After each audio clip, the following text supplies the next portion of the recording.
Здравствуйте. Сегодня я хочу вернуться к информационному сообщению недельной давности. Оно пришло тогда из Таиланда, где наш земляк, 19-летний Михаил Дичковский, весьма успешно выступил на Кубке мира по тайскому боксу. Он стал серебряным призером.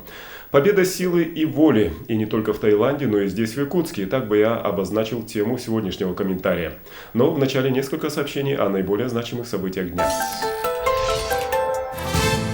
Здравствуйте. Газета «Вторник» сообщает о конфликтной ситуации, сложившейся вокруг торгового центра «Русь» в Якутске.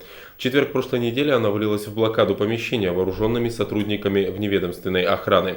Они прибыли туда по вызову собственника помещения. А он, кстати сказать, тот же самый, что и у магазина «Виртуальный мир», который вот уже несколько месяцев как закрытый. По неофициальной информации, его помещение выкуплено московской фирмой по продаже верхнего платья.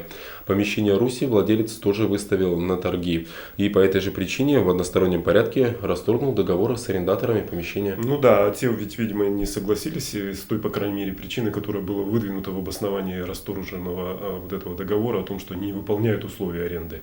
Ну вот после чего в магазине, собственно говоря, и появились охранники. Ну, видимо, спор теперь должен будет решаться все-таки в суде. По сообщению пресс-службы Дальневосточного регионального центра МЧС, 30 горноспасателей из Мирного будут участвовать в поиске людей, оставшихся под завалами шахты Ульяновская в Кемеровской области. Авария там действительно настолько серьезная, что туда сейчас собираются, подтягиваются силы МЧС со всех регионов российских. Ну вот что касается Мирного, то после того, как там появились алмазные шахты, появились, соответственно, горноспасатели, и, в общем-то, они имеют уже опыт работы в таких вот экстремальных условиях. За якутскими спасателями сегодня утром в Мирный прилетел специальный самолет Ил-76. Ну да, в общем-то, действительно, ребята наши попадут, наверное, в серьезную такую переделку. Вот, по крайней мере, из сообщений с места аварии работать приходится спасателям в очень тяжелых условиях. Через неделю в Якутске откроется первый съезд отцов. Один из документов, который обсудят делегаты, проект республиканского закона об охране отцовства. Об этом журналистам было сегодня заявлено руководителями комитета по делам семьи и детства. Ну и вот в развитии этой темы еще приведу такую цифру. 254, именно столько сейчас общественных объединений отцов насчитывается в нашей республике.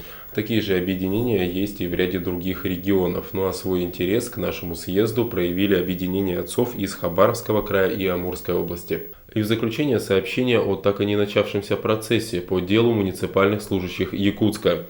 Заседание, назначенное на 19 марта, вновь перенесено, на этот раз на 5 апреля, по причине болезни одной из подсудимых, Елизаветы Николаевой.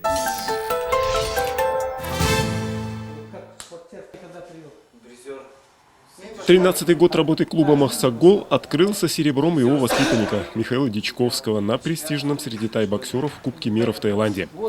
Михаил сам сейчас учится на предпоследнем курсе профессионального лицея номер 7, а карьеру в тайском боксе начал благодаря секции, которую «Махсагол» вел в 27-й школе, что на 17-м квартале. Миша в 2004 году участвовал в международной матче встречи во время игр «Дети Азии». И он показал себя с очень хорошей стороны, показал, что он очень имеет характер бойцовский. Вот. Несмотря на грозных соперников из Таиланда, в 16 лет он выдержал, отработал все 3 раунда среди профессионалов. Ну, потом выиграл республиканский турнир среди батл-ринга, среди профи.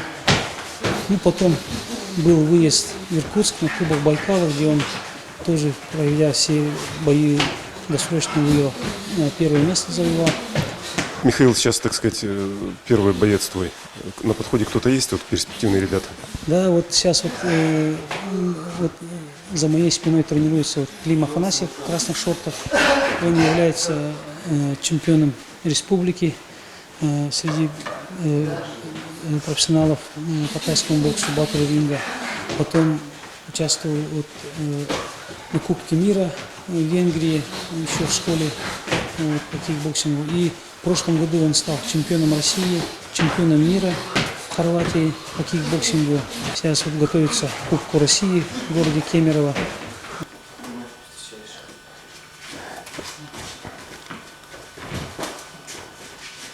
Вернемся, однако, к Михаилу Дичковскому.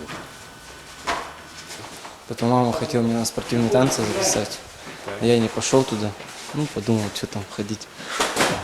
Потом ходил так, балду пинал до 10 класса, так ничем не занимался. И вот потом узнал, что есть тайская бокс, ну, секция в школе преподают у нас. Туда вот пошел, записался, вот, до сих пор остался. 17-го квартала, когда ты вместе там с ребятами же пришел, да? Сколько сейчас осталось боксом, сколько занимается? Ну, сперва, когда я вообще пришел тренироваться, я вообще один был, 17-го квартала. Ну, вот в этой самой школе, вот как Алексеевич рассказывал, начал тренироваться. И вот потом за мной сейчас ребята пришли, вот тоже соседи мои там, соседних дворов. Сейчас ребят, ну, пацанов очень много тренируются. Человек 15, наверное, есть. Там уже среди них вот Козлов Александр, вот, призер международного турнира, чемпионы республики по тайскому боксу. Вот этот маленький, который в черной футболке. Да, в черной футболке, ну. Там вот чемпионы республики уже есть, которые пришли вот вместе со мной. Я не знаю, я вот буду тренироваться, пока здоровья хватит. Буду тренироваться. Ну, у тебя, наверное, в прошлом году были проблемы дома, нет? Когда ты в Таиланде эту ногу сломал, нет? Да, вот были, но проблемы там. И домой приехал, стучусь домой, мама там с такими глазами смотрит, с гипсом я. Вот перелом оказывается. Отговаривали после этого, нет, заниматься? Да нет, нет. Было, да? Но я сам хотел после этого. Еще так упрямее стал, можно сказать.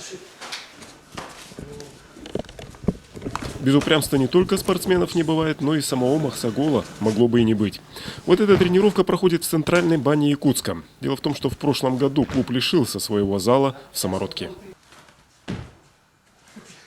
К сожалению, в прошлом году нас попросили выйти оттуда вот в связи с ремонтом. И сказали, что после ремонта уже нашего зала не будет. Вот, к сожалению, это очень как бы не печально, но мы не сидим сложа руки. Вот. И вот благодаря начальнику автобазы наша сборная команда вот готовилась Водоканала. да, в водоканале, на автобазе водоканала вот, в районе Гресса. И буквально вот на днях решился вот наш вот вопрос насчет спортзала. Вот нам выделили спортзал в Якутском личном училище. Вот. Ну, я думаю, там очень много спортсменов будет у нас на базе речного училища, очень много молодых ребят, курсантов. И у них очень большая традиция спортивная. Выступали они успешно и по дзюдо, и по боксу. Своим собственным залом, спортивным залом, клуб тайского бокса «Махсагол» обзавелся в обмен на участие в охране общественного порядка в Губинском округе. Ну, вполне возможно, что такой вот обмен, такой бартер, он как бы и полезен для ребят. Но, согласитесь, довольно выглядит этот бартер все-таки странно для республики, которая создает для себя имидж региона со здоровым образом жизни. На сегодня все. Смотрите завтра в Эксе. Парадокс российской действительности. В Центральной России возрождается поэзия. Идет поэтический бум. В чем дело? Бульварные прессы уже объелись, однодневных детективов уже начитались досыта, любовных романов тоже уже, так сказать, отрыжка. Итак, в Центральной России поэтический бум. Ну а что же у нас в Якутии, в Якутске? Узнаем завтра. До свидания.